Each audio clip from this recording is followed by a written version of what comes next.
okugamba eby'abeebembezi babiri bari omu rukiiko rwa baraza orutebeekanisiibwe ofisi y'enganzi y'eihanga omu tawuni ya Rukungiri municipality n'emwe. Orukiiko oru rubaire rukorirwe minisita w'eihanga habw'enshonga za bunyoro Jennifer Namuyangu. And we shall frequently keep holding barazas in this district and across the entire country. Nakintu Sharifu orutawuni kiraka wa Rukungiri municipality agambire minisita mu gavumenti yabetaba ya mbere ekahinguza iteeka ry'okucendeeza ebyokunywa ngu byaza kumaraho abantu ba Rukungiri. Nosanga omuntu anywedde omwenge amaaso ne gaziba, omuntu n'anywa omwenge nosanga takyasobola kulya, anaabala ne batuuka ne ku level y'okufa. Neffe nga municipal council through okuyita mu inspections zaffe oba okulambula tetubawa licenses betulaba nti batunda omwenge ogutali mutuufu, then two abala tuba closinga tubaggala naye nga ekinene kirina kukolwa gavumenti etuyambe eteekewo standards agamarwa amabi yagutugamba gubagamba bakwata waragi bakagitamu na za chemicals mwene batugambira ngo bateekamu nk'orumbugu. So hariho abantu nyuwa bunazikiriho bakuteekateekwaho kuba bisurwa egyo waragi.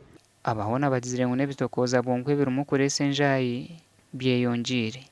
Kandi hariho n'abantu ab'onkwereebera okareba ngu abaruyare nibareesa enjaga orukubugana kenda ngu akuteere n'okuteera anywire akucware nk'omuri Nyarushanje hariho abaginywire egyo waragi ei barikugamba egyo emwe bakweta mukuranza abamwe banywa bahuma amisho kuba bamaze kuhuma amisho bo bonka bagamba ngu n'obu bakuraza etaara nibateekwa kuganywa kandi obwo etaara ekeeroho neyakakonga kubahumire bagira ngu n'obu bakuraza etaara bo mbateekwa kunywa waragi egyo mbateekwa kuganywa mpaka.